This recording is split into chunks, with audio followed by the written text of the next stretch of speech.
in the dark. Don't trust what you cannot see. Touch your skin and call your name. It's just the past that looks back at me. Left your home just to get away, but you took the buses with you.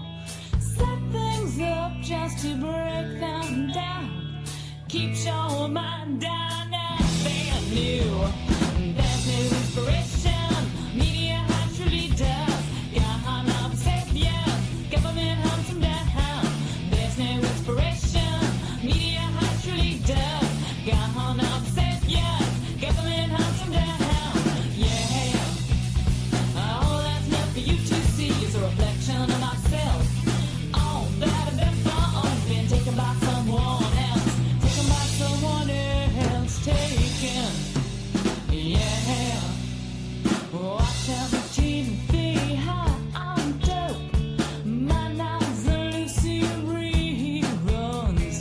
Talk shows open, current hit.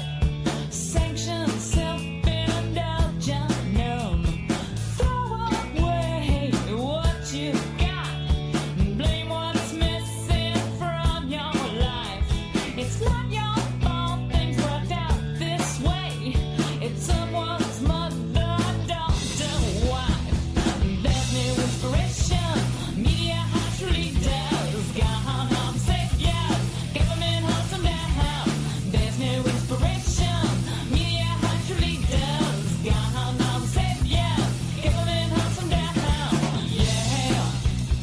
All that's left for you to see is a reflection of myself. All that I've been for, been taken by someone else. Taken by someone else. Taken. Yeah.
All right, all right. Hey, everybody. It's Cheese Slice. I'm the engineer producer of today's show, and I just wanted to do a quick introduction. Today, we're going to be having Debbie Lerman to talk to Jeremy and Gloria about her new book, The Deep State Goes Viral. And we're going to be recording 1 hour session that's going to be airing on WBAI and the Progressive Radio Network. So without further ado, let me go ahead and bring on all of our participants. We've got Gloria and Jeremy. And here's Debbie. Hello, everybody. You guys ready to do this? Yeah, hi. You know, it feels like we're this Hollywood Squares. Well, let's get rocking and Old rolling. We're going to TV have a great show. show for you guys today. And then after we're done recording the hour, we'll still be live for a little bit. We'll wrap up the show after that. So take it away, Gloria. Hey, everyone. Welcome to Left on Left, where the left critiques itself and laughs out loud to keep from crying. I'm Gloria Guillo, a former administrator in New York City government, an investigative journalist, vice chair at WBAI Radio, and a co-founder of Green Renaissance Sovereign Rights Movement, a group so left it's right on. I'm joined here today by our resident expert, Jeremy Kuzmarov. Jeremy is a professor at Tulsa Community College, a historian, investigative journalist, and managing editor of Covert Action Magazine, an online magazine that focuses on CIA and deep state activity. Our producer and engineer is Jamie Cheeseslice. The opinions you hear are ours and that of our guest, not those of WBAI, the Pacifica Foundation, or the Progressive Radio Network. This content is intended for informational and educational purposes only. and should be interpreted, not be interpreted as professional or medical advice. Listeners should form their own opinions. Today's guest is Debbie Lerman. She's a Brownstone Institute Fellow and a retired science writer. We will be discussing her new book titled The Deep State Goes Viral: Pandemic Planning and the Covid Coup. We can all agree there remains debate on how the COVID-19 event started and whether its worldwide release was accidental or intentional. Did COVID-19 come from bat soup at a wet market, or did it originate in a lab? Was the lab located in Wuhan, China, or in the US at Fort Detrick, or in Ralph Barrick's bioweapons lab at the University of North Carolina? Was COVID-19 spread unintentionally by human interaction or intentionally from aerosolized spraying in China, Italy, and Iran, and then the rest of Europe and the United States? China, Russia, and other non-aligned nations were quick to call COVID-19 a U.S. bioweapon attack, while Washington, in an aggressively defensive move, renamed COVID-19 the Wuhan virus. We can all agree COVID-19 ushered in a huge transfer of wealth, which was achieved through the destruction of small and medium-sized businesses, and that the shuttering of the world economy became an excuse for over $7 trillion in bailouts to New York Fed dealer banks to once again shore up our crumbling financial system.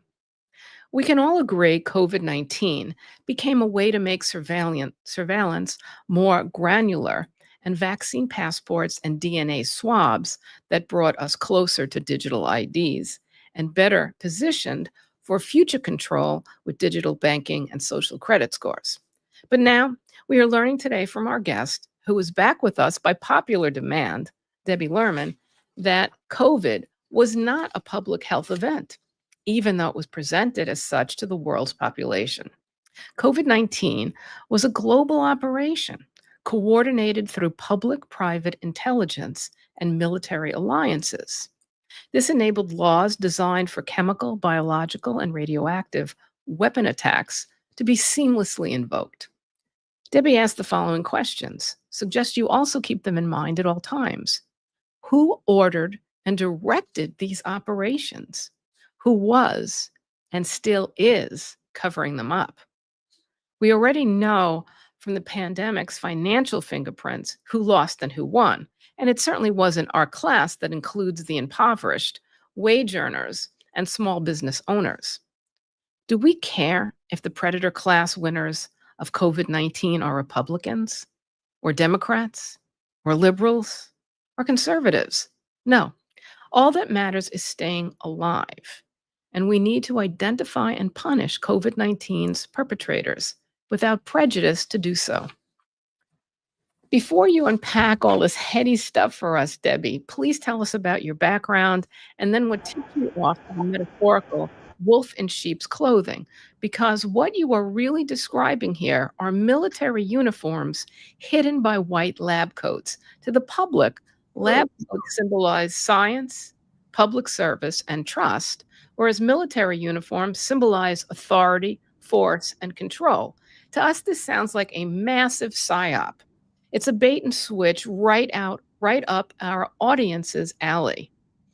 Welcome back, Debbie, and take it away. Thank you so much, Gloria. Thank you for having me. I'm so happy to be here again. Thank you for that fabulous introduction. Really great. So I guess introducing myself, I, as you said, am a retired science writer, and that means that I spent many years working for anyone who needed basically marketing, copy for anything related to science or medicine. So I worked for pharmaceutical companies.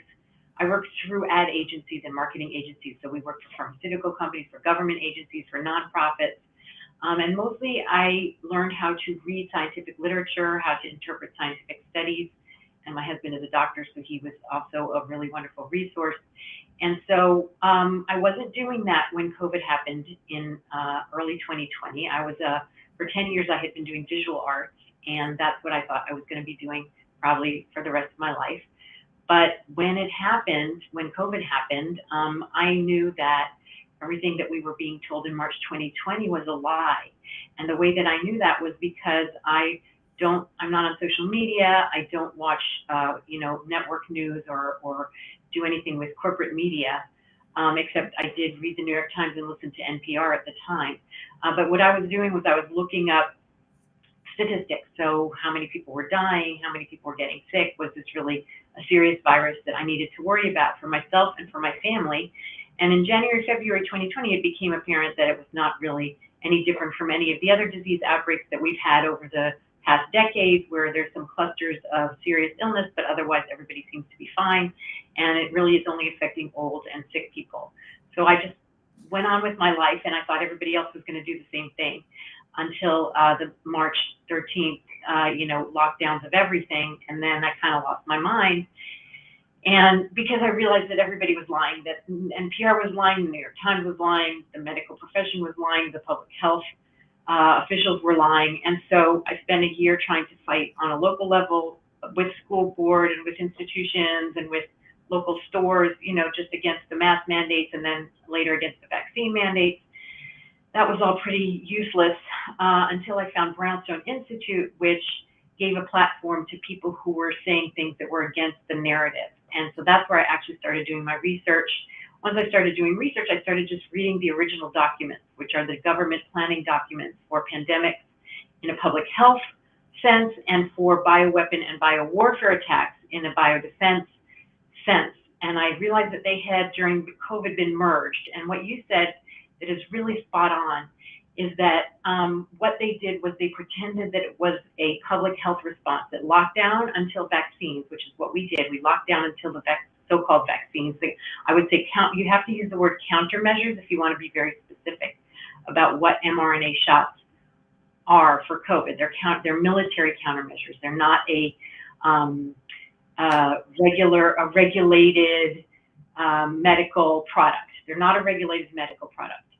And so I didn't know any of that, but I started researching it. And once I started researching, I thought it was just public health gone awry, that they didn't understand that masks don't work and that social distancing is never existed and doesn't really do anything, and that airborne viruses, once they're spread in the population, there's absolutely no reason to test anyone or quarantine anyone unless you want to know whether they have the disease. It certainly doesn't help to stop or slow down the spread.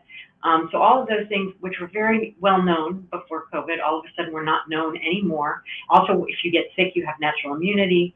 Herd immunity is just when everybody gets immunity. It's not like any kind of nefarious strategy. It's just a fact of epidemiology. So all of those things suddenly became, people didn't know them anymore. And they pretended with Fauci and with other public health officials that actually, no, this is really normal. This is normal when we have this very scary disease that's going to kill everyone, or even if it doesn't, children can get sick without knowing it, without having any symptoms, then they can infect their grandparents, all this kind of crazy stuff.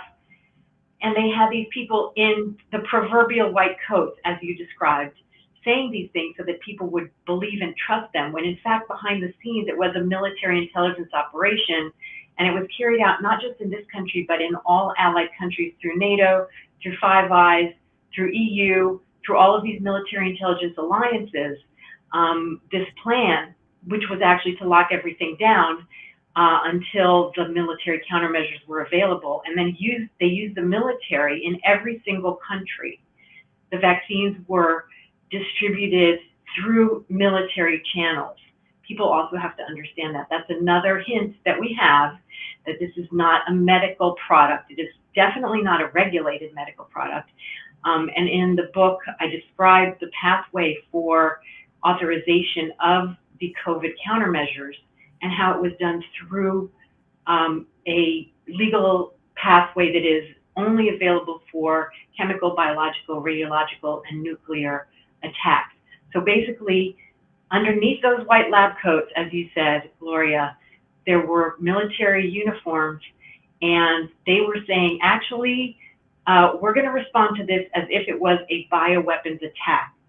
doesn't, and I'm going to say something that might sound controversial, and it might contradict a little bit what you said in the introduction, or not contradict, but just raise questions about. I don't really care that much what the origins of the virus are, because the virus didn't kill the world. What killed the world was the lockdown until vaccine response. And so I think what we need to focus on, and what I try to do in my book, is to focus on the origins of the response. Who did that and why? Like you said, why did they lock down the whole world, kill all the small businesses, throw, hundreds of millions of people around the world into poverty, including lots of children, upward transfers of wealth of trillions of dollars? Who did that and why? That's the question we should be asking. But it's very distracting, and it's very convenient for everyone to focus on, was it Fauci, was it Ralph Barrett's lab, or was it the Wuhan lab, or was it both labs, or was it a lab, in the Netherlands, or, it doesn't matter. Even if it didn't exist, this virus, even if it was just a regular, bad flu season, and they decided that this was when they were going to activate the lockdown until vaccine response, that's what's important, and that's what killed the world. And so that's why the book is called The Deep State Goes Viral, because it's about how the deep state not only went viral in the sense of now it's dealing with viruses, but also went viral in the sense that it's now everywhere. It's now everywhere. It's now controlling, like you said, in terms of surveillance, in terms of digital currencies. We're just getting much closer to those systems that they're trying to put in place. And COVID was an accelerator for those things. That was a really long answer. No, it's really clear. I opened just with what people would think. I do agree with you as far as, this kind of reasoning as to, like the chicken or the egg takes you in kind of a circular, dimension. And that you really want to go into, what your book really outlines, which is this military operation. And you said something really interesting. I'd like to bring Jeremy in on this one.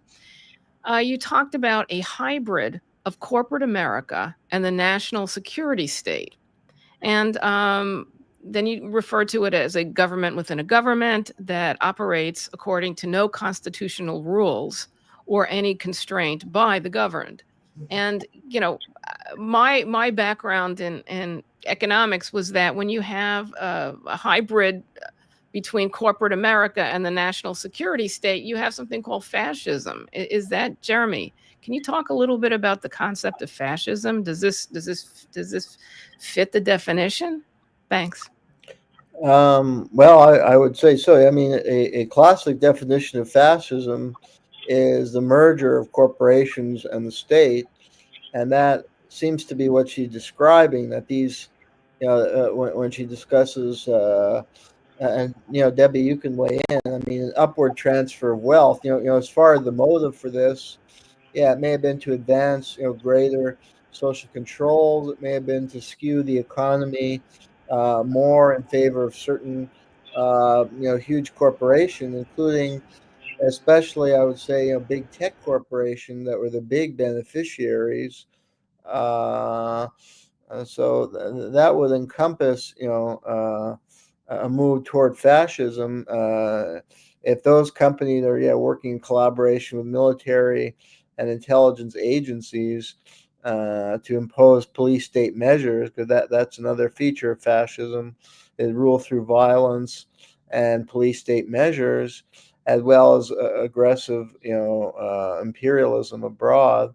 So I don't know what Debbie has to say on that. But. Yeah, I try not to use the word fascism because historically people associate fascism also with this kind of racist nationalism that we saw in during World War II. And so I like to just call it totalitarianism. So totalitarianism is when there's a system of total control by the governing elite that cannot be resisted by the populace because it is done, as Jeremy says, through military rule. And I think that's what we're witnessing. And another thing that's important in terms of fascism or using a different word, is that this is happening on a global level. So it's actually anti-nationalist in the sense that it is completely wiping out any kind of national sovereignty or identity in favor of this kind of global control and and they do it through things like One Health and Agenda 2030. So these are the things that the UN and the World Health Organization and all of these international governing bodies that I believe are acting on behalf of the global public, what I call, so in the book I talk a lot about public-private partnership. I think that's a really important concept that we need to always keep in mind. So if you hear the words public-private partnership, that should concern you, because that means that it is the people who are supposed to represent the voters actually merging with the corporations that are supposed to represent the shareholders, and now everybody is just representing the interests of the shareholders and the politicians whose interests are now the same. So nobody's representing the interests of the voters or the people. So you could call that fascism, you can call that totalitarianism, but that's something that definitely happened and accelerated during COVID. And then I'm going to add another thing to that, which is, Jeremy, you said about fascism, that it has to be through, you have to be in states of emergency and states of military control in order for fascism, or let's say totalitarianism, to be able to control the population. And what happened during COVID is that we entered into these extra constitutional, extra legal states. And these are states that's what the public-private partnership ruling elites want. And I'm just going to call it the cartel so that I don't have to keep saying public-private partnership, but that's what I'm referring to. So the cartel wants us to always be in a state of emergency, and to always, because the state of emergency means that the Constitution doesn't apply, the civil rights that we take for granted don't apply, and we don't have legal recourse when those things are taken away, as we saw during COVID very, very starkly. And this is happening now again. So people think, oh, COVID, that's behind us, that was just an episode. COVID was just a manifestation of a continuum towards more and more, more of our existence is actually going to be in extra legal, extra constitutional spaces, as opposed to our existence being mostly governed by what we expect to be regular oversight, regulatory oversight, and sort of the government actually acting on behalf of the citizens. That's really not happening that much anymore. And the best example of that is how the COVID countermeasures were brought out in the United States and then in the entire world, which is through a completely extra constitutional, extra legal pathway. There was no legal oversight. There was no regulatory. None of the things that are done in order to ensure the safety of a medical product were done with these countermeasures. And so I have a whole chapter in the book about how the countermeasures, how the mRNA so-called vaccines were brought to market through the EUA, which is Emergency Use Authorization, with the PrEP Act, which absolves anyone of any legal responsibility for anything that happens with the countermeasures, and also through a complete, because they were military contracts that were signed under other transaction agreements, which means there was no oversight of good manufacturing practices. So nothing about these products was regulated, not how they were developed, not how they were studied, not how they were manufactured, not how they were distributed. And then after all of that non-regulated activity, there was also no legal recourse if you had any injuries or any damage caused by them. So it sounds really crazy and like it's a once in a lifetime kind of thing, but that's actually the framework that we are now operating in. So that was the framework. It's very clear. I like to use that as an example of how the extra constitutional framework of the cartel or of the public-private partnership operates. But now we're in another one of these situations with energy. I don't know if you guys know that Trump, first of all, he's declared more states of emergency than any president ever. And one of the first ones that he declared, I think the day after he came into office, was energy. So people don't know that we are in a state of emergency for energy. And it's not because we don't have enough energy. for our, for the citizens' use. It's because they want to operate in an extra legal, extra constitutional space where the AI companies can build as much nuclear power or whatever power they want without any regulation and without any oversight. Which Trump pretty much said the day after he made that declaration. He went to the WEF, the World Economic Forum, and he said, we didn't think we could do it, but we did. Now we can build whatever we want. And Bill Gates, who had met with Trump the day before he went into office for several hours, just the two of them, has already bought 3 Mile Island, which is the site of the worst nuclear disaster in the history of this country. He bought it before Trump came into office. He bought it, and he's firing it up. So he clearly doesn't want any oversight on that. Then, in the appropriations bill that was just passed by the Senate, but I don't think it's been passed by the House yet, they slipped in a provision that says that for 10 years, states will not have any recourse in terms of how AI is deployed, used, managed. And so it's a law that says, again, extra constitutional. They're like completely superseding states' rights. Now, the federal government is the only one that can say, we're going to put AI everywhere. It's going to surveil everyone. It's going to collect all your data. And no state can oppose that now if we pass this law that was slipped into the appropriations bill, the same way, I must add, that the PrEP Act was slipped into an appropriations bill in 2005. The parallels are just incredible. So they slip in these laws that are taking us into that space, into that extra legal space, into that state of emergency space, and they slip them in at midnight before an appropriations bill is supposed to be passed. So then they pass it, and then the Constitution is basically suspended in that particular area. So I like to use that as a parallel example to show why COVID and why the deep state involvement in COVID is so important, because it's not about COVID. It's about where we're going, where we're heading in terms of our laws, our legal system, and what kind of recourse citizens actually have when the government declares a state of emergency, whether it's for a virus or whether it's for energy. We're also in a state of emergency for immigration. I don't know if you know that, which might be why they're able to use the military and why they're able to call up, it's crazy. It's absent. And if you go to the court, so people have tried desperately to go to the courts about the mRNA countermeasures, and you can't ever win because none of it was governed by laws. None of it was governed by the regulatory bodies or agencies that are supposed to be in charge of that. So when you go and you say, oh, Pfizer committed fraud in their clinical studies, they lied about safety and effectiveness, or the FDA didn't appropriately regulate, we have to reform the FDA. None of that is true. None of that is relevant because none of it was actually in force when they developed and manufactured and distributed the vaccines. The FDA wasn't in charge. Pfizer could do whatever it wanted because they signed these military agreements and these EUA authorizations, which means that they actually did not have to provide any evidence of anything.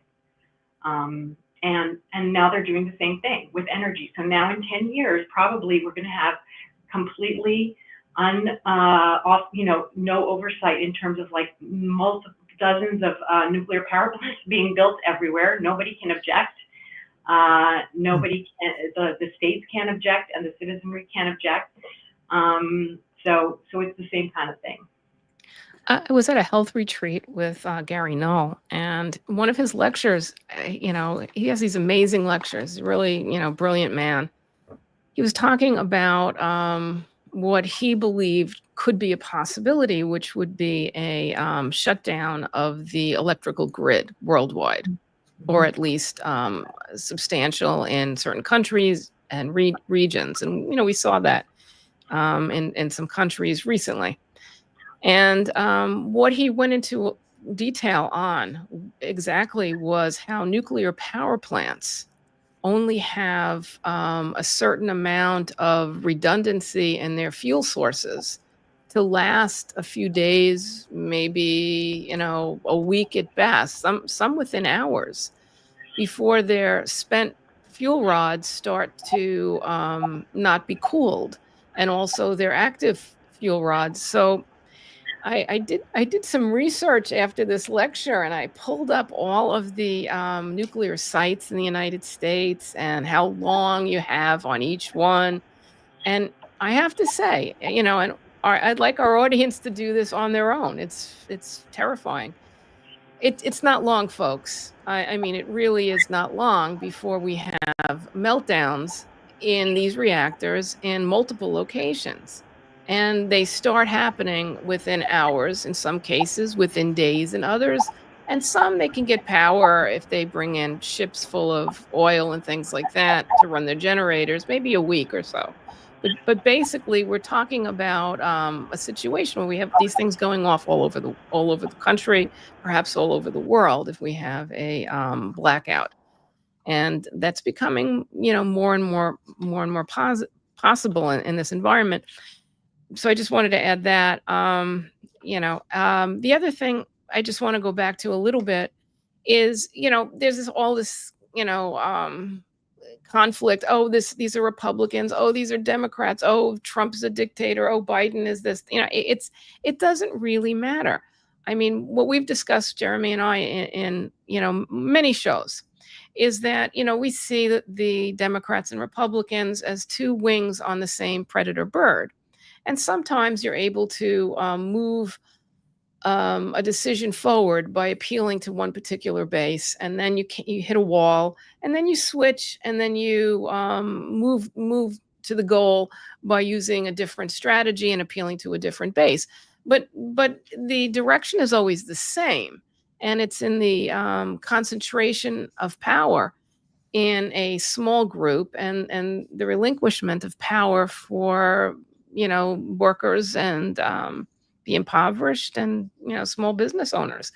So this trajectory is always the same. It's just how you appeal to a different base.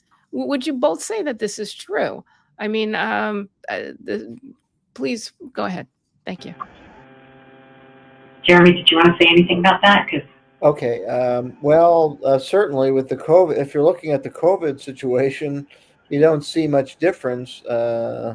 Obviously, between it doesn't really matter. I mean, I think we've shown on this show the presidents are mere figureheads. I mean, you have to look at the campaign financing structure, and really, they really have only very limited power themselves. I mean, they're put in there, and on certain key issues, they're not going to divert from the main approach. If they do, then they'll be immediately demonized, or they have ways, as I think John Brennan said, or was it Chuck Schumer, 6 ways they can get rid of you pretty quickly. So I mean, they know not to do that, and they're the kind of people usually only these are very extremely corrupt people who are used to lying every day. I mean, these presidents, all they do is lie day in, day out.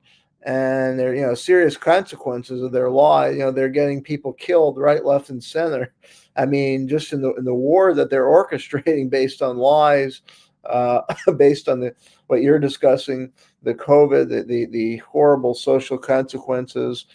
So it takes people who have no conscience. And if you look, I've studied the background of presidents, including Obama and Clinton. I did and Lyndon Johnson. I've done deep research, and these are among the most unethical, despicable human beings you'd ever encounter. And that's not my assessment. That's the assessment of people who knew them intimately, like with Obama, and that's the assessment of people in the Black student groups in Harvard and in Chicago. I interviewed them, and they know who he is. He's a turncoat. I can't even use the words that they use to describe him on air. What a horrible human being he is from the beginning. He's just out for himself. He's a con man, a liar. We know that about Trump. They're selling out people right, left, and center, and those are the kind of scumbags we have in politics. They're smooth. The more successful politicians are smooth on the surface. Bill Clinton as smooth, but people who knew him said he's an uncommonly good liar. And the AFL-CIO, because I did a deep research on Clinton's career in Arkansas, and the head of the AFL-CIO, so we know Clinton, he'll pat you on the back and then piss down your leg. So those are the kind of people in politics, unfortunately. And, unless there's a movement of resistance against what we're describing, but, that's why they control the education structure, they control the media, they confuse people, they invent these states of emergency to make people in a state of panic so that we don't mobilize against these corrupt criminals who are running our country into the ground and screwing us over right, left, and center. And I would add to that, above and beyond just them being horrible people, I like to focus on the fact that it does, like you said, both of you, it doesn't matter whether it's Democrat, Republican, it's the same thing, but it also doesn't matter so much who the people are. What matters is what is the structure that is around them and that is propping them up and that is actually putting them in those positions of power.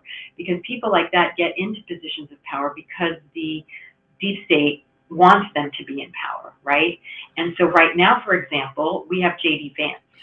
J.D. Vance is another figure, just like Obama, who came out of nowhere. He was young, and somebody named Peter Thiel, who happens to be the owner of Palantir, which is the biggest military surveillance control drone war criminal company in the world, which is now doing many, many billions of dollars worth of business with the U.S. government.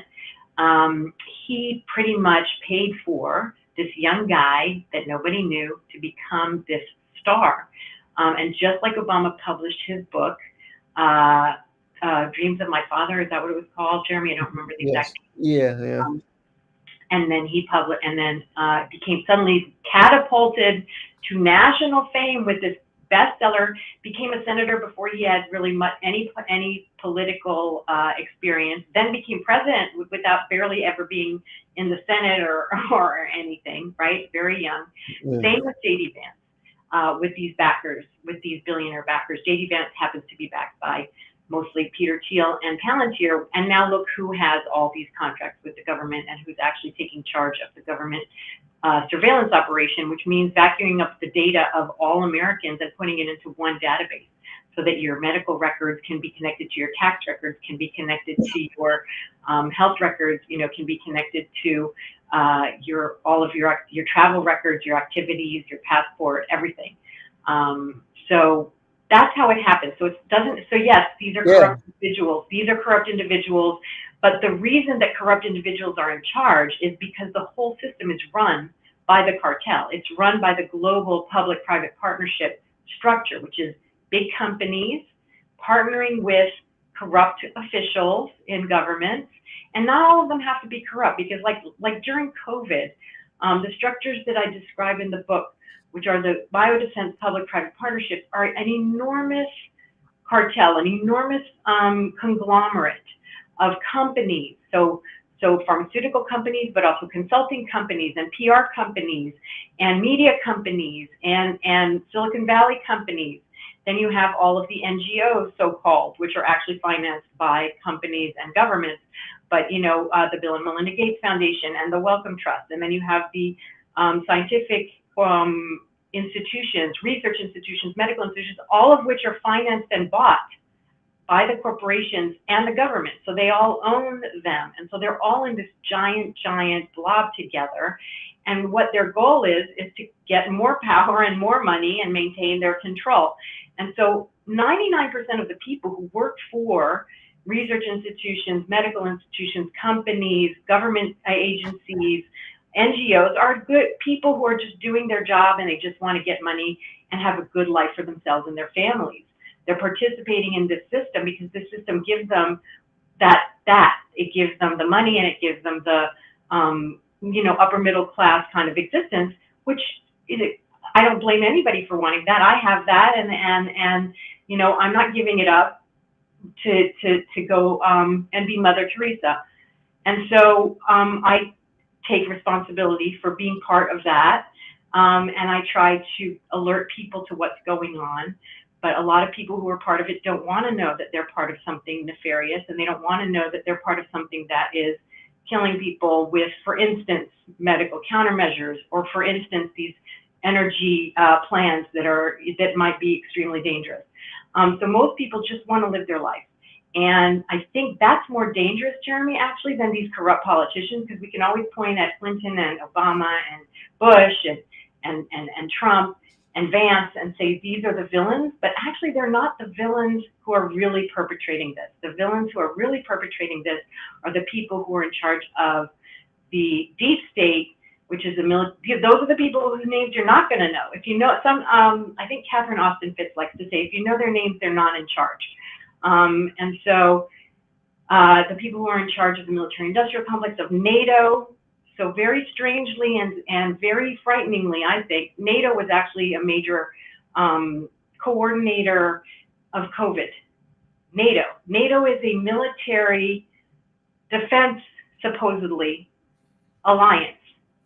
Okay, but now we know that NATO has an enormous PSYOPs division, which is now being used against the citizens of the countries that are actually members of NATO. You know, they've kind of turned inward, so that they're turning everything inside towards us, because, as I like to say now, this is my new title for a book that I haven't written, is NATO the mercenary army of a global techno-feudalist crime cartel?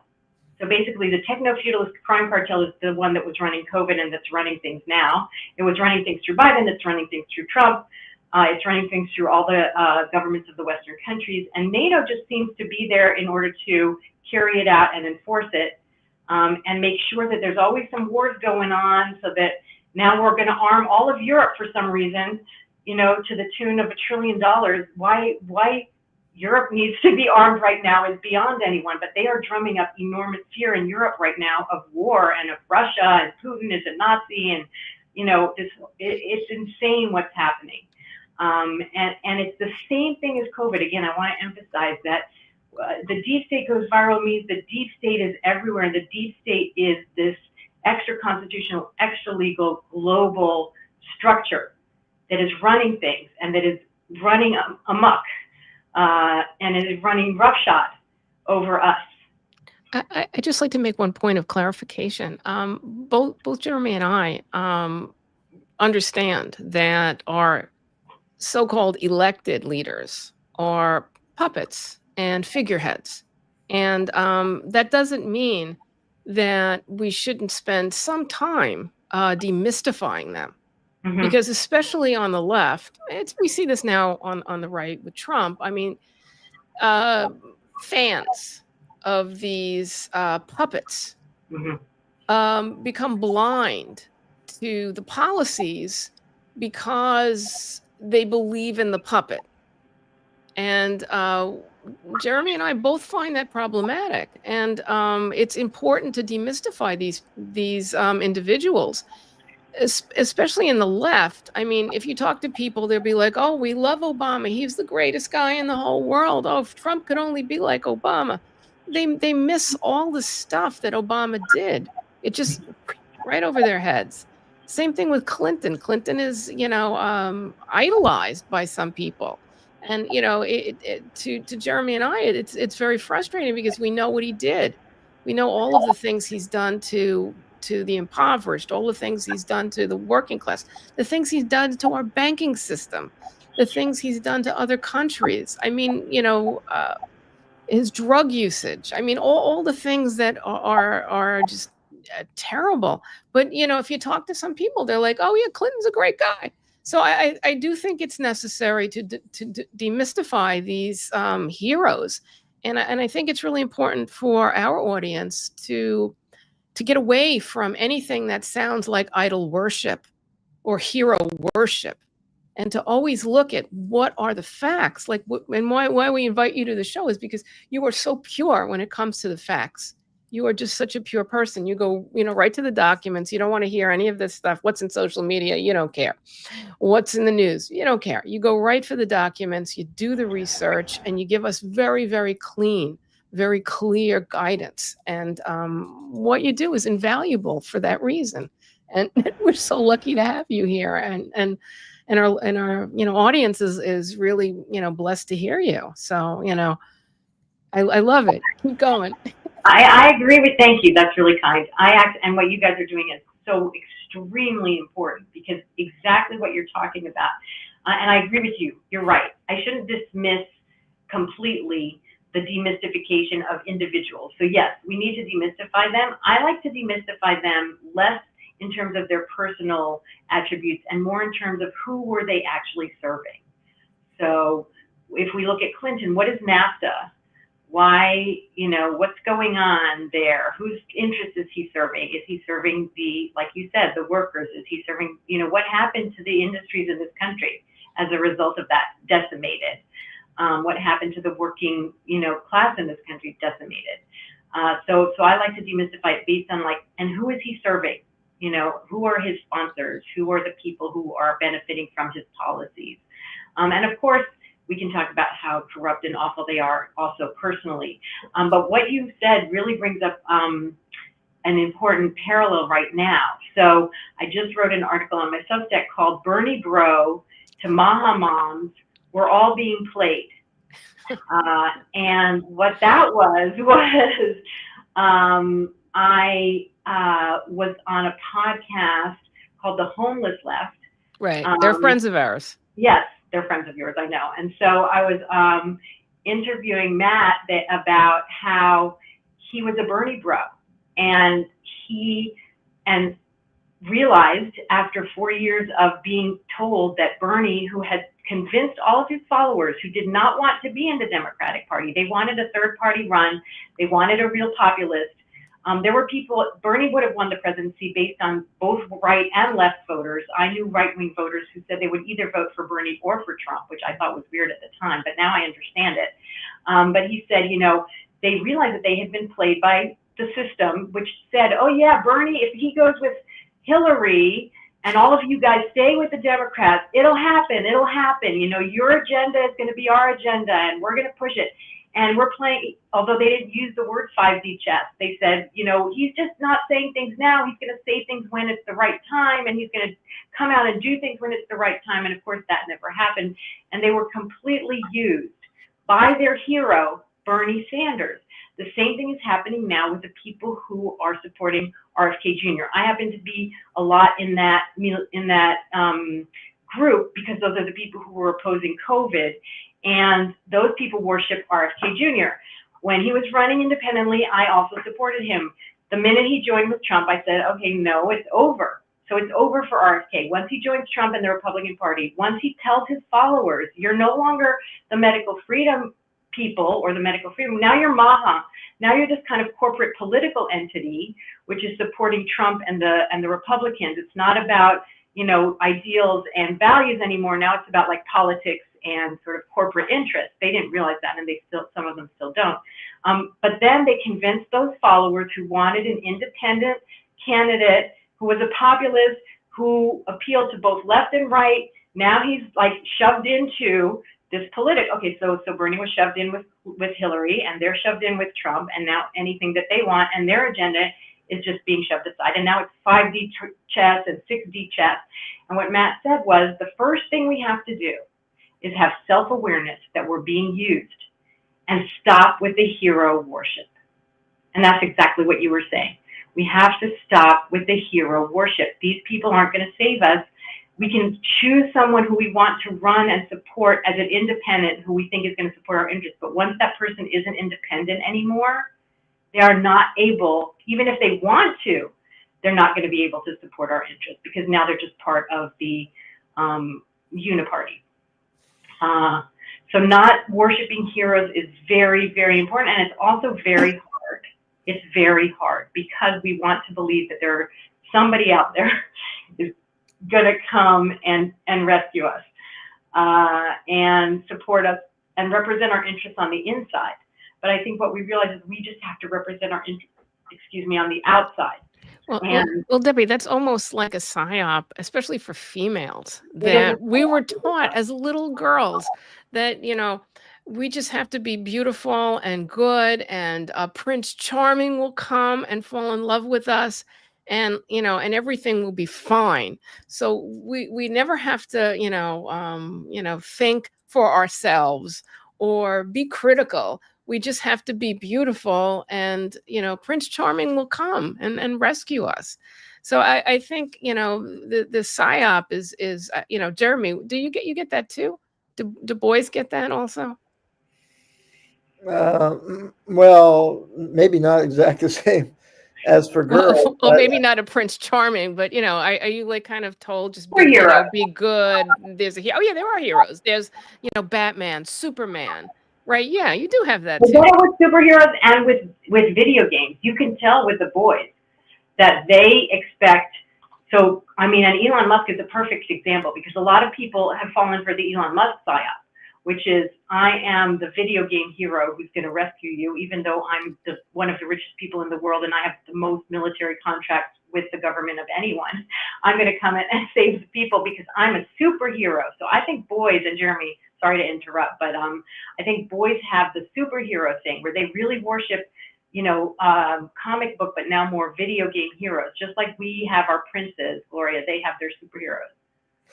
well, yeah, I think they manufacture candidates around some of those cultural norms, and these candidates, as you point out, they're heavily funded by these wealthy elements who really control the society, and they're just kind of manufacturing candidates, whether it's Obama or Sanders. I mean, Sanders has his persona. I mean, really, the politicians should be viewed as actors. I mean, the more successful one, they develop a persona like Bernie Sanders. He's this kind of older curmudgeon, who rails against the billionaires.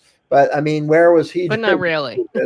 Yeah, I mean, he was attacking people who question the vaccine mandates, and he supports wars when they're waged by Democrats. And if you go in his background in Vermont, he allowed the F-35 into Vermont, and he was the quickest to arrest anti-war demonstrators, and he was tied with this real estate developer in Burlington. So he's a phony just like everybody else, but he's manufactured, and he plays a certain role, and he plays that role very effectively in his case. I think he's a good actor. I mean, Reagan was a good actor. That's why he was a successful politician. The successful ones play a role. I mean, Trump has his role too. He's this kind of vulgar, crude guy who, his followers like him because supposedly he says it like it is, and he has these tweets, and probably they like him because he stirs controversy and strong emotions, whether for him or against him, and that served the oligarchy because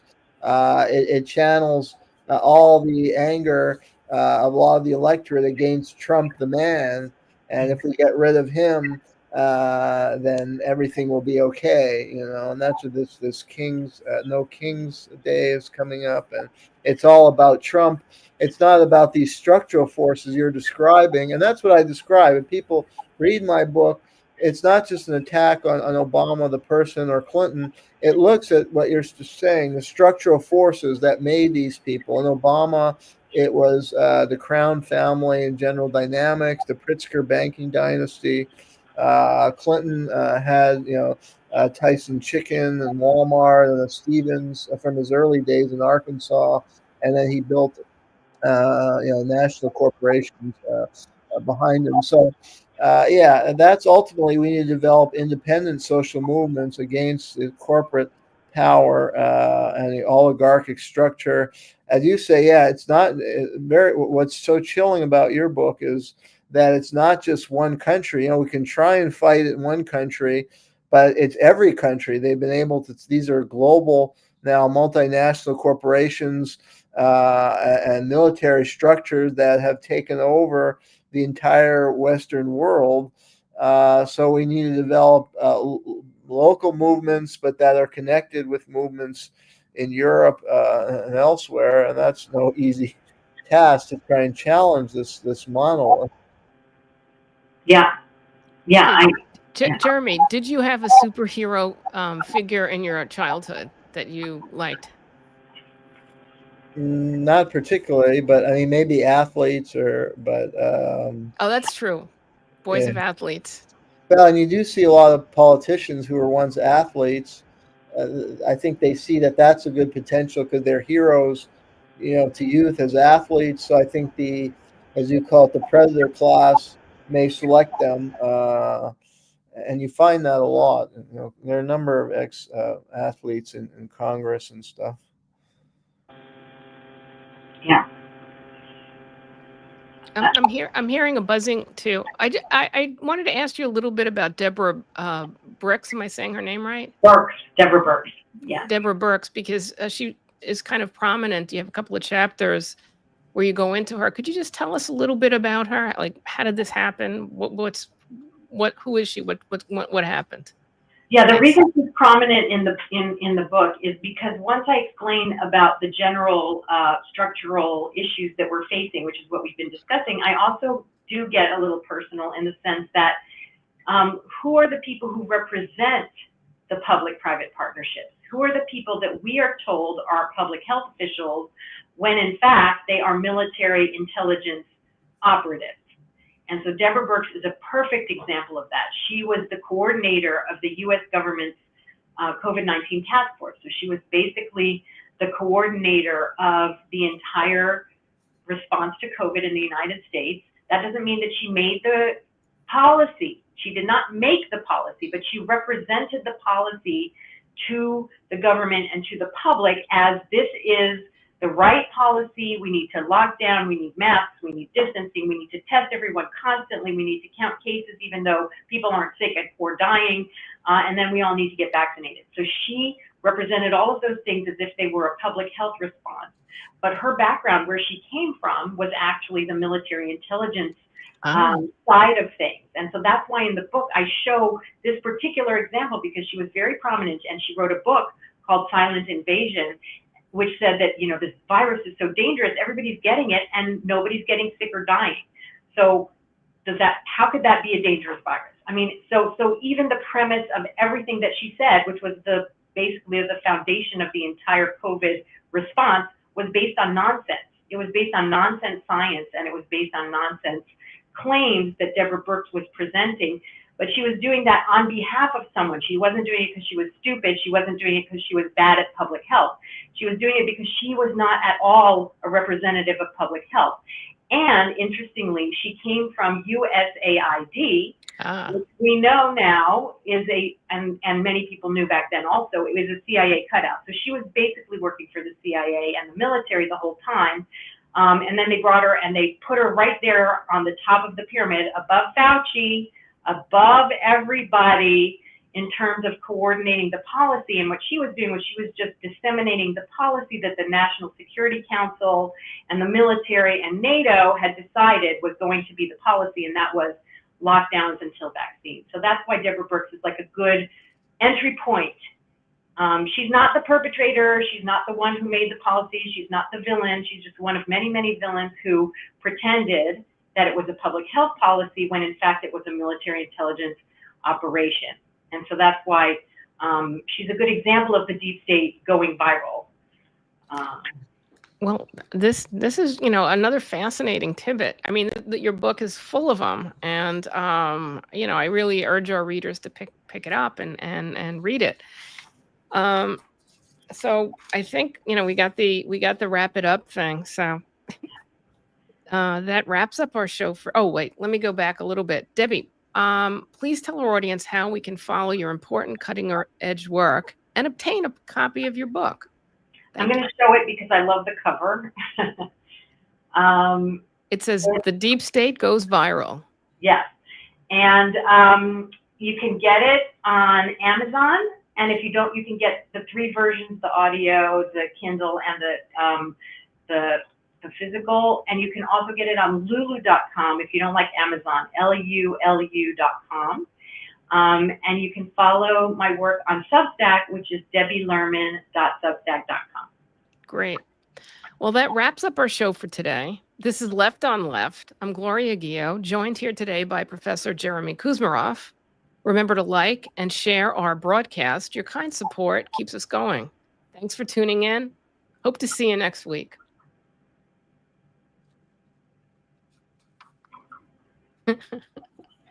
Great show, Debbie. Great I'm show. learning so much, man. That's great. That was a very fast show too. Wow. That was a quick It hour. goes so fast. Wow. I feel like I never had to say anything. You gotta come visit me in Florida. We gotta hang out. I would love that so much. You guys ever traveled to the East Coast? Because Well, Jeremy's in Oklahoma, and you're in Washington, right? Well, sometimes Jamie, and then sometimes you're in Virginia. In Washington, I'm actually in Virginia right now, but yeah, it's I'm staying with my parents a lot these days. So, but I had a lot of superheroes growing up because I'm a big comic book. Oh, I was a big comic book guy. So I've got a huge collection still that I haven't figured out what to do with. But I'd say I liked.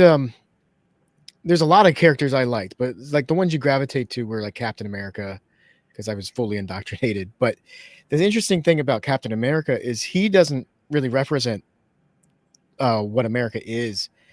He represents the American ideal, like what we should be striving to be. So there were a lot of stories where you have the government doing things that he doesn't agree with, and he's standing against it because his moral compass is so strong. He believes in the propaganda that we're all told. And so what Captain America stands for is what I agree with, but he doesn't actually represent what America is. He represents what America should be trying to be. And you've got Superman is similar, right? Because he's kind of a Masonic figure in a way. Messianic, yeah, because he's an immigrant. He comes to live here, and he's like omniscient. He's got all these godlike powers, and he represents truth, justice, and the American. They used to say the American way, but he doesn't represent the American way. Lex Luthor actually represents the American way. He's the villain. He's the bad guy who does all this stuff. That's what America is, and that's why they don't say truth, justice, and the American way anymore. It's because Superman doesn't represent it anymore. It's Lex Luthor. But yeah, that's the kind of stuff that you women have the princesses and men get like the superheroes. I think that was a very good analogy, and also the athletes, because you got all the sports heroes. Like Joe Montana was one of my favorites when I was growing up. But yeah, I liked a lot of them. The other guy I liked a lot was Hawkeye, and he was in the Avengers movies. They kind of downplayed his role, but in the comic books, he was a much bigger deal because he's basically a guy. He doesn't have any superpowers. He's just a regular man who's got a skill with archery, and he's like hanging out amongst gods. But one of his powers is his leadership skills, and he's able to organize the teams and get people focused to move forward and tackle these big tasks. And that's one reason I really liked Hawkeye, because he was a good example of what a good, strong leader is supposed to be. And he was always looking up to Captain America too, which is the other interesting thing about him. So, well, the important thing now as adults is that we kill our idols. Yeah.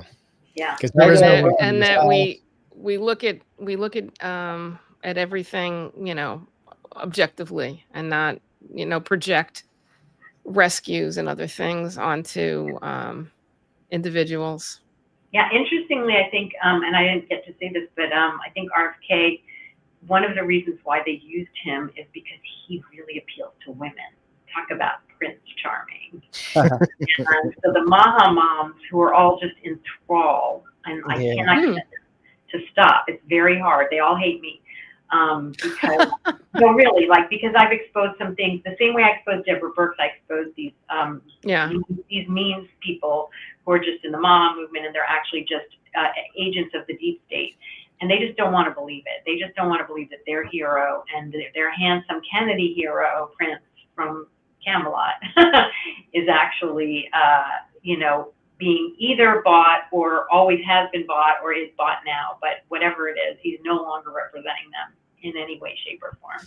And that's really hard. So I agree with you, Gloria. Well, it's the cult of the Kennedys, yeah. And I have an academic article I can share if you want, because they're this group, Oliver Stone and this guy Aaron Good. They worship John F. Kennedy. They claim that he's a departure from all the evil policies of the U.S. empire and the Cold War, and he would have saved America and not gotten into Vietnam and ended the Cold War if he wasn't assassinated.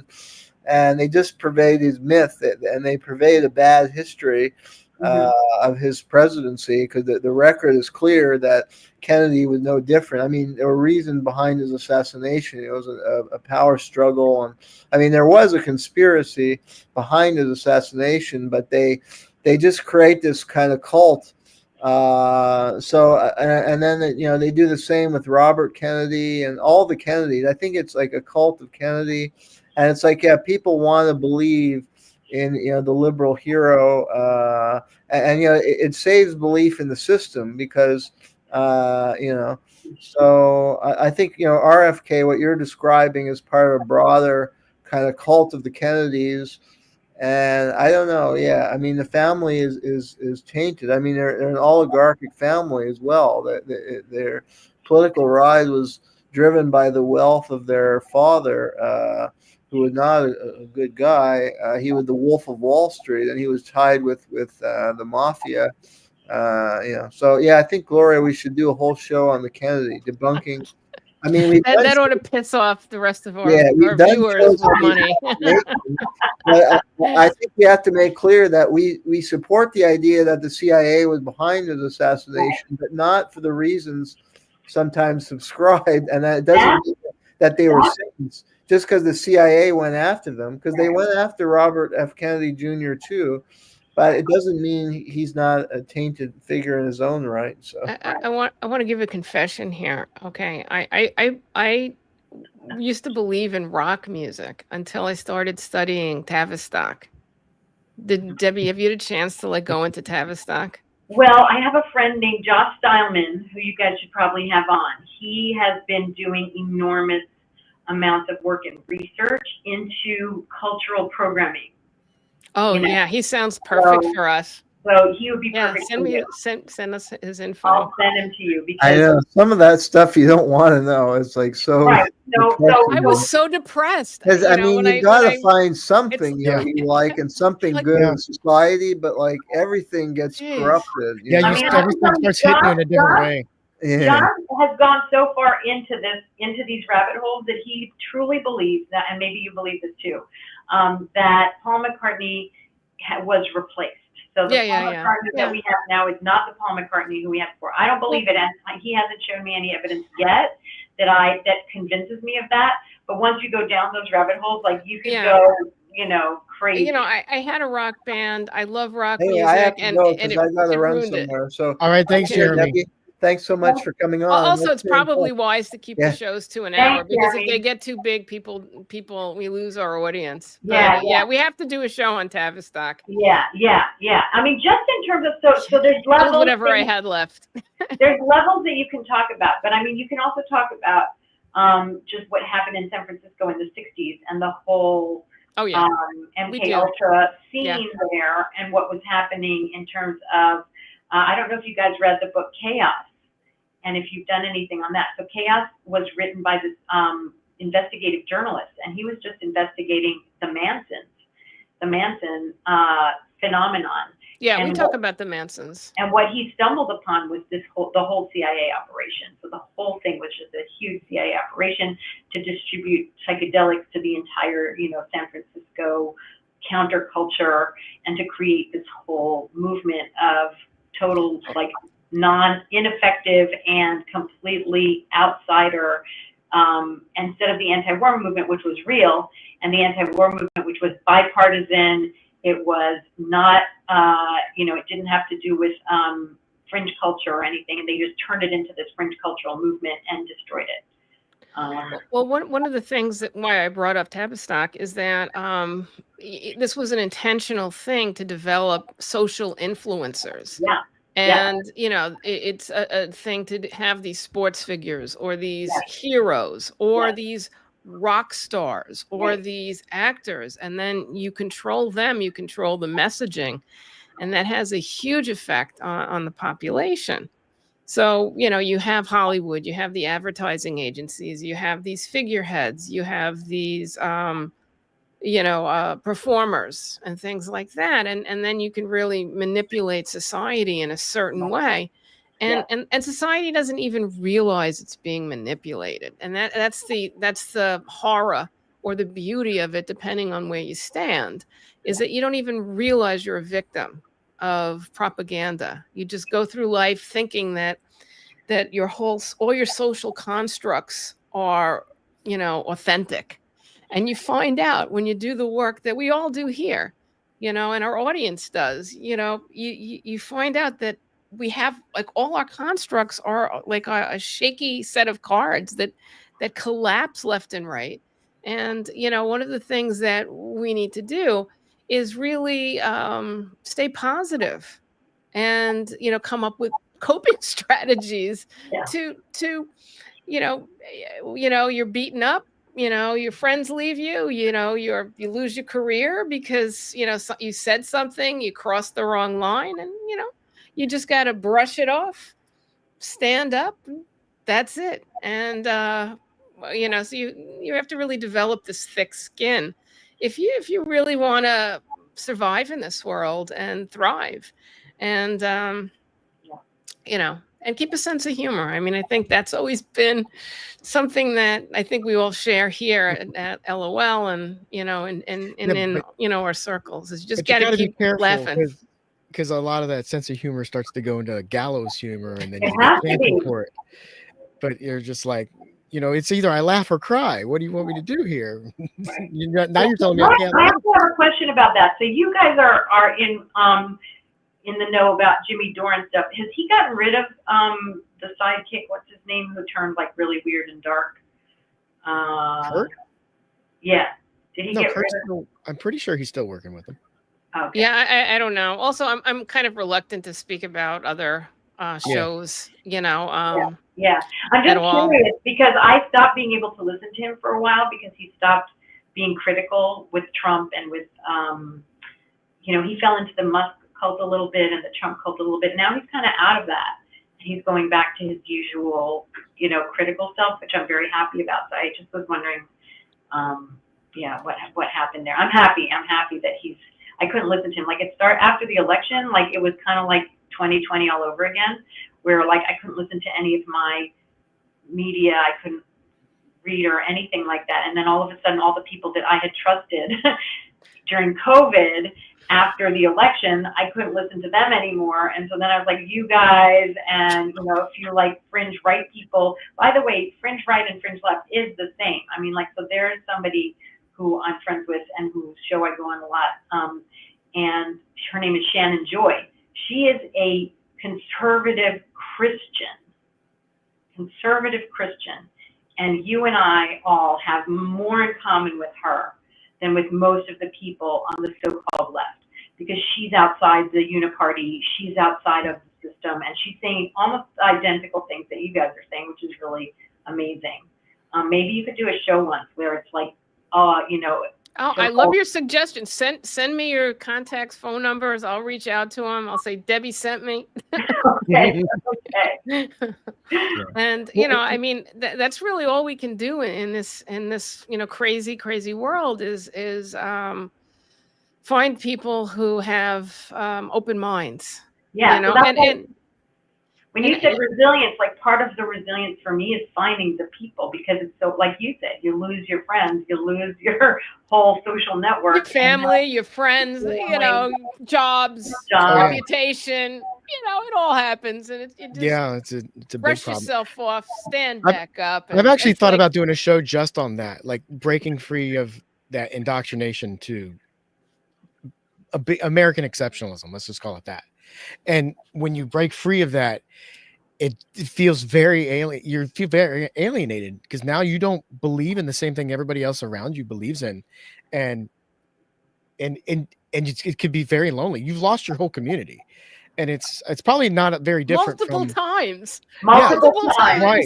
Right. But I've really thought about doing a show about that, talking about my experience from it and coming from the place where I used to be, and it's very similar, I think, to people who were Christians and then they become atheists, and then all of a sudden their whole family, everything they knew was all about being a churchgoer, and they're like, I don't believe this stuff anymore, and then they try to get themselves out of it, but they some people like have to hide and pretend like they still believe when they don't, and but it's not very different from that, and I think it would. Some part of me thinks it would be a fascinating show, and the other part of me says I just want to get past it and move on.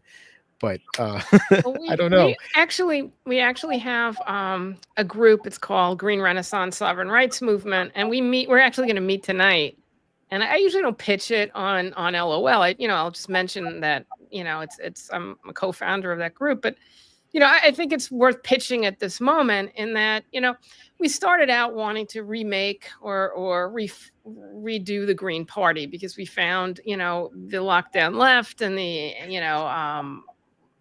anti-war, well, the members only anti-war left, just egregious and all that. So we thought, hey, let's try to reform the Green Party.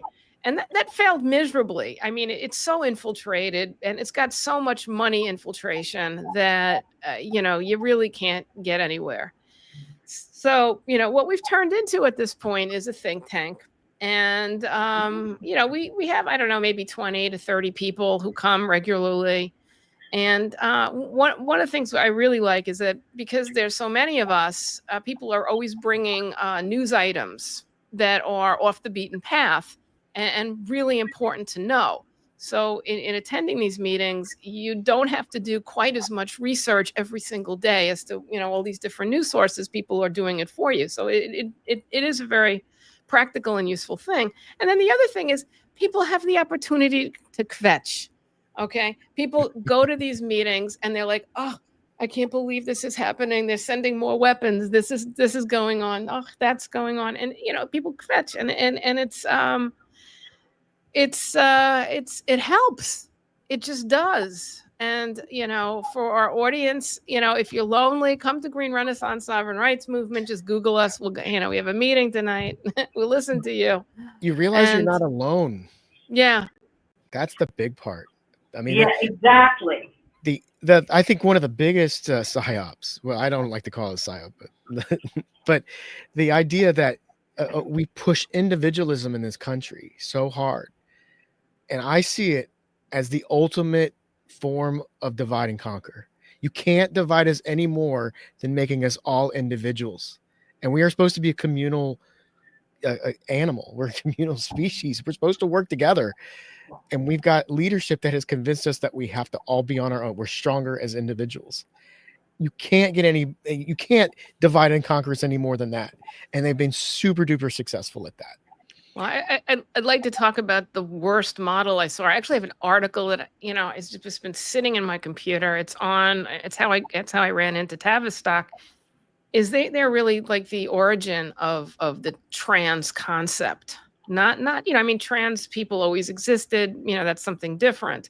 But this trans concept is the ultimate individual. Okay.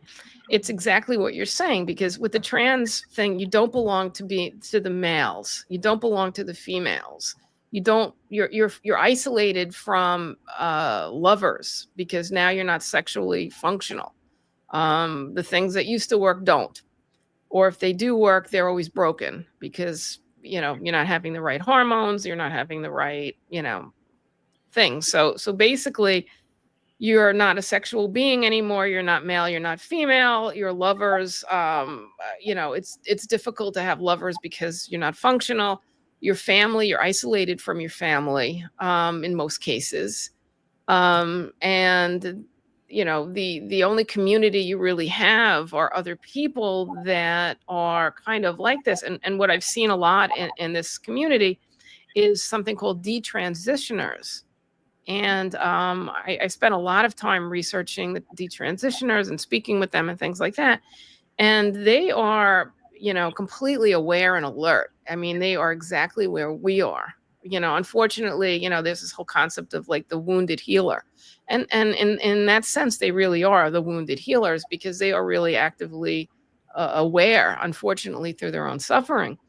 But I guess we're all aware through our own suffering in one way or another, or we wouldn't be doing the work we do. We'd just be happy and smiling and, watching sports. And, bliss. Yeah. It so something must have happened to all of us, to make us look at things critically and think, because it's much easier to just do than to reflect and analyze and do that.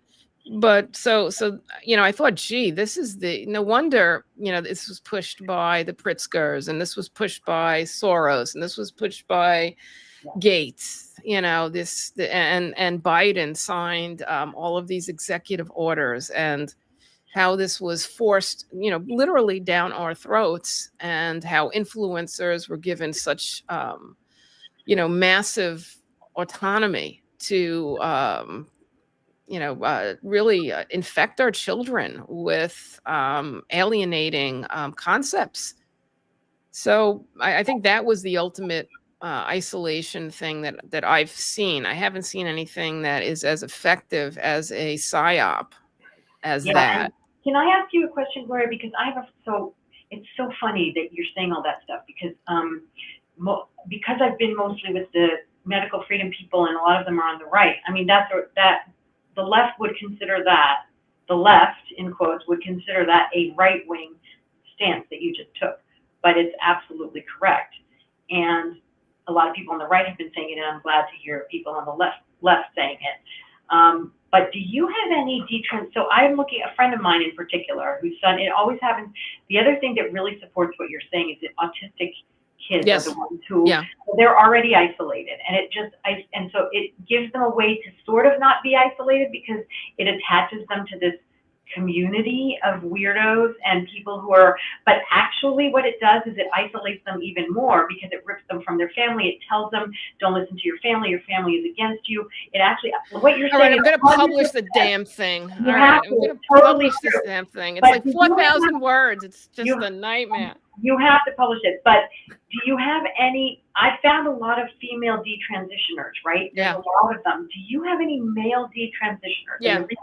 Can you send me the male detransitioners? Because my friend has an autistic male child who is just going down this path, and I told her he has to listen to the detransitioner. Tulip Ritchie in particular is really good. You could probably find him on, what would he be on? X, Tulip Ritchie. Tulip Ritchie? Tulip Ritchie, yeah. He's really honest as to the things that he's experienced. Okay. And, the lies. I mean, basically, what happens is kids, hit a certain age, and they realize that they've been played, and that they've been destroyed. And, they become activists at that point. They change. And it's really, it's remarkable and inspiring, I must say, because the things that we take for granted, they are in such pain, and they still get up and they still fight. So I find the detransitioners in particular extremely inspiring. I think so too. It's just incredible. But I went down some really bad rabbit holes there's the Pritzkers in particular are really involved a lot in things that might be considered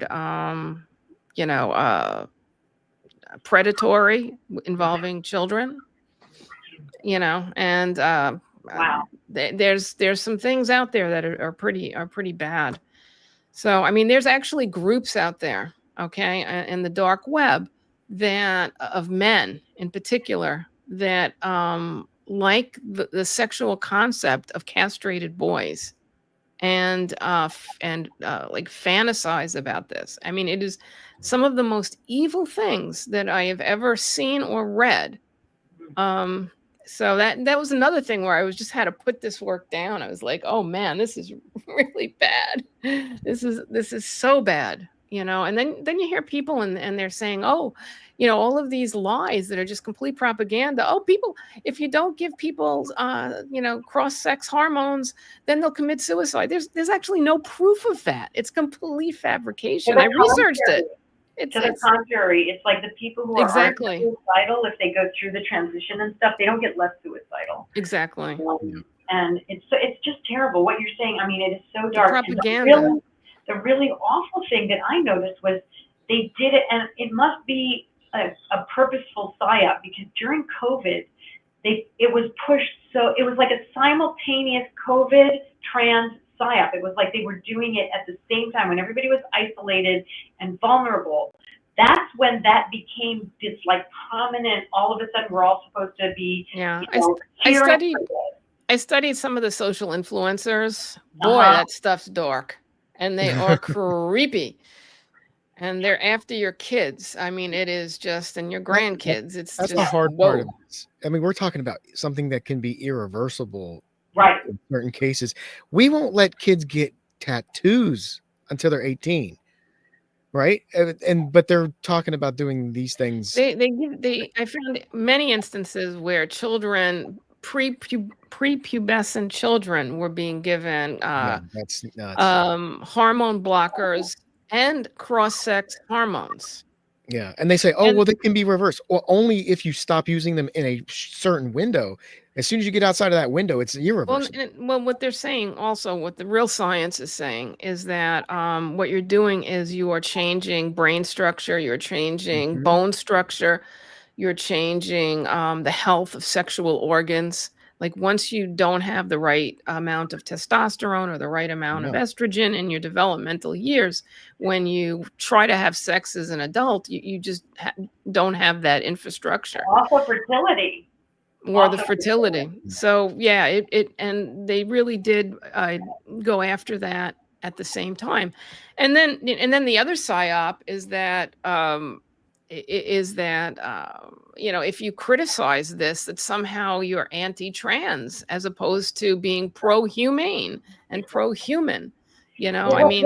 What really made me sad was I have a trans friend who I've been friends with since way before that. He transitioned a long time ago. It was a woman, now it's a guy. When I met him, I thought he was a gay guy. I didn't even know about trans at the time because it was a long time ago.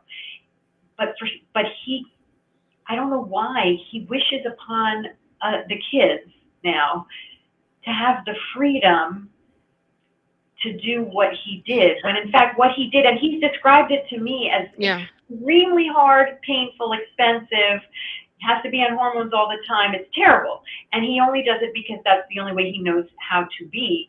Why does he wish that on the children? Like, if I had that problem, I would hope that anyone else who wants to do it, I would prevent it in any possible way. Like, I would resort to every possible solution before I impose this solution. But for some reason, he and the whole trans community is like, oh, yay. No. Wait, I just want to clarify that. I've gone for a deep dive. The trans community is not monolithic.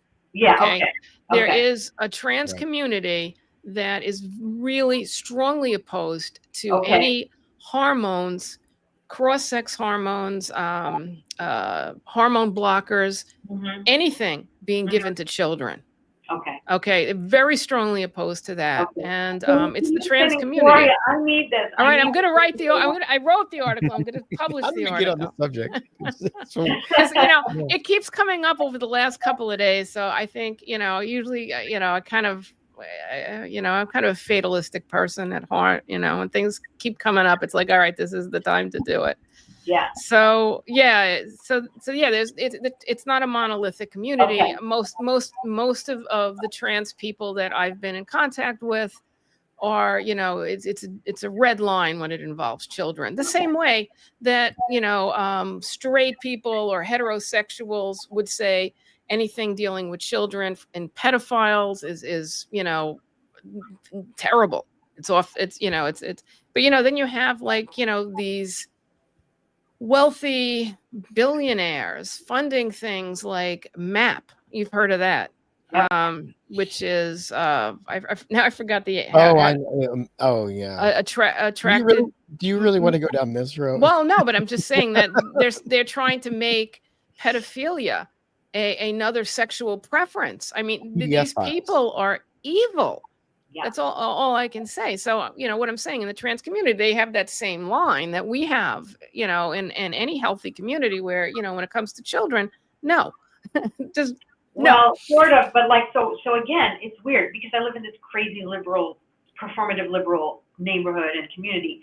And I was just talking to a mom who was crying and upset about Trump being elected. And why was she crying and upset about Trump being elected? Because her 9-year-old child is not going to be able to get gender affirming therapy. I mean, I almost burst into tears. I just didn't even know what to say. Well, the thing is, it's a psyop, and it's even in cartoons.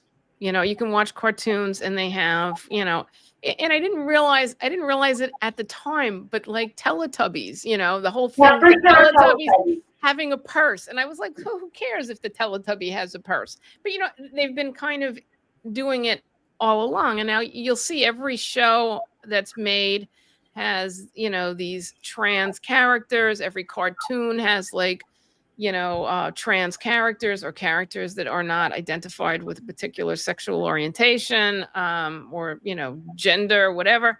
So, you know, and what they found, you know, when they've done a lot of research in this that I came across, is the most easy to manipulate group is preteens.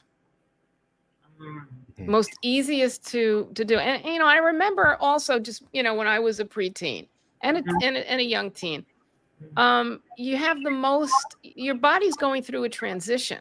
Okay. And there's also a social transition. So you're going through this transition physically.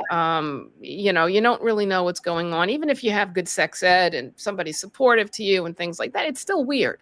It's like, what's going on with this? What's happening? So, you know, it's always a, you know, a weird thing. So, and then, you know, if you go through this sexual transition, you know, as development, you know, puberty, if you go through it too fast, then everyone notices, oh, he's got a big dick. Oh, she's got big tits. Oh, you know, and then you're embarrassed. You're like, oh my God, they're too big. It's too big. Everyone's staring. So you get really self-conscious no matter what it is. And if you're too slow, it's terrible also, because then it's like, oh, geez, you're the one with the little tiny thing and everybody else has got a real big one. And then you're like, oh my God, I can't go to the you know, the dressing room. I can't go to the, you know, I can't change my clothes for sports. This is horrible. So it's a very vulnerable time just based on that. And society intentionally, you know, again, more psyops, you know, doesn't help. It's always focused on your sexuality. It's always it's one of the best manipulators. Like what they found, the two manipulators, and I'm sure you talk about this all the time in your conversations. One is you induce fear, and then you can manipulate. And the other is you induce anger, and then you can get attention. Anger gets attention like nothing else. So if you have, you know, something controversial, you'll get all kinds of comments on it. Whereas if you have something that's just nice, everyone's like, go to sleep. I'm not going to watch the flowers in the clouds, you know. But if you say, oh, they're having a big fight, oh my God, then all of a sudden everybody's focused on it. And it's like, wow, Elon Musk and Donald Trump are having a fight. Wow, everything blows up. So they know this. They know this. So they keep kids in particular in a state of anxiety. So you couple this, you know, social engineering with this biological stuff that's going on, and they are completely vulnerable to social influencers. And that's what's happening. And social influencers are there, and they are telling children and teenagers and young adults that this is the way they need to think, and this is the way they need to perceive life, and these are the good guys and these are the bad guys. And, you know, out of loneliness and despair and awkwardness, they bite the apple and swallow it. And, you know, it's why we're here. Because somebody's got to say, hey, you know, how about this alternative? How about that alternative? Let's talk about it. Let's dissect it. Let's analyze it. Let's see, is it really hold up, or are we being played? Yeah. So, you know, it's why we get up in the morning, right? Well, thank you. I have to go now. Thank you. I love talking to you guys. Thank you. I really, really appreciate it. Oh, we love talking to you too. As I said, you're going to have to visit. Okay. Everyone wants to go to Florida at some point, especially in the winter. That's right. Bye. All right. Bye, everybody. Bye. Thank you. Have a good day. Thank you. All right. Bye, everybody. We're going to close out the show now. Thank you, Gloria. Well, Thank you, Jamie. We'll see you next week. And do we have the show planned for next week? Do we have a guest? Yes. Oh my God. Do we have a guest? We have Celia Farber. Okay. Yeah, and she's going to talk some stuff. All right. Well, hopefully. Yeah, you guys, you it's got really it. You good got to business come to though. this one. This is going to be a mind blower. Awesome. Okay. I'm kind of glad we got a shout out for Matt over at the Homeless Left too. Yeah, he's a great That guy. was good. I wasn't expecting that. So, all right. Well, he's been poaching our guests. He watches our show and he poaches them. He's got a few of them. I'm gonna be behind the scenes on his show today. So. Oh, okay. Yeah. So I sometimes give him love. I help him on Thursdays. So, and I go on his show and do the talking back sometimes. So. You know, we should combine. I know he's done a lot of shows with Pasta, but he hasn't done any with me. We should probably combine our efforts one day. We interviewed somebody a month or two ago, and I was thinking, man, we should have brought Matt on to guest host that episode. Because he was like the perfect person to be asking questions about it. I can't remember who it was. Well, I wouldn't replace any guests. I mean, hosts. I would just add another. Well, yeah, I would have brought another person. You know, we'll do more Hollywood Squares. But we were in the middle of the interview. Like, man, we need Matt. And then I talked to Matt about it. I was like, oh yeah, I've had him on a couple of times. I'm like, oh, okay, that makes sense. Like, no wonder you'd be so good to talk about this. Yeah. I can't remember who the guest was though. That's driving me nuts. But anyway, I don't know. Everybody poaches everybody's guests, which is good. You know, I mean, we're a smaller operation at this point. So, you know, we host guests that maybe other people aren't aware of. And then all of a sudden people are like, oh, did you see that? Let me get them. Well, and our stuff is more evergreen. It's not so topical because there's a lot of stuff we could be talking about right now. Oh yeah. We're kind of talking about the overall. Well, the reason for that exist all the time. They're constant. Well, the reason for that is that there's such bigger players who are focused on the breaking news stories that, you know, are you going to listen to, Left on Left, who's a smaller, organization, a smaller operation, or are you going to listen to, Kim Iverson on breaking news? Hey, I'd listen to Kim Iverson on breaking news. I wouldn't listen to us. But, on the deep dives, but the thing is, like, nothing comes close to us on the deep dives. A lot of this breaking news, it's like, it's not that it's not important. It's just that it comes at you so quick. People haven't had a time to properly analyze it and really break it down. Like, we got the this crash in India right now, and like somebody was telling me about it, and they were sharing the BBC article. I'm like, okay, look, I trust that there was an accident, and I think the accident's horrible. Or this plane crash is horrible, but I just don't trust what I'm seeing when it's coming from the BBC. It's like, and I was trying to explain to him, look, when you look at an article like this, you need to go and find an independent news source to corroborate it. You can't, you got to verify what you're reading, because you can't just trust the BBC. And he's like, well, everybody's saying it, like CNN and MSNBC. And if it was just Breitbart, I wouldn't trust it. I'm like, you can't trust any of those. You have to go outside of that and find somebody else. It's not that they're wrong that there was an accident or that the plane crashed, but it's the details about the plane crash are what you have to be skeptical of. Exactly. And with it, a lot of the geopolitics that are happening right now, especially over in that side of the world, you got to question, why is this happening now? Is it just an accident, or was there something more to it? And you're not going to get that kind of analysis from the BBC. Jamie, you've been hanging out with us too long. I've been. Now you don't believe anything anymore. I've been at this point for a while.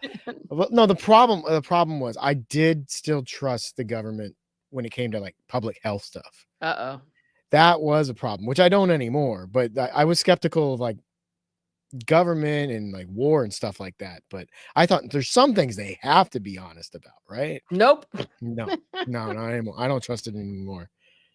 No. All right. Well, thank you, Jamie, for all your help with the show, and hope we got a good one.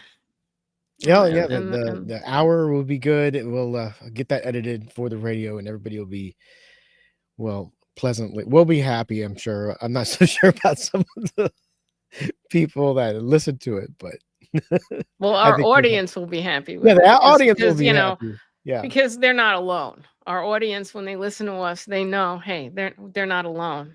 Yeah. We're with them. Yeah. And they're Absolutely. with us. Yeah. All right. All right. See everybody. We'll Bye-bye. see you next week, and have a good weekend.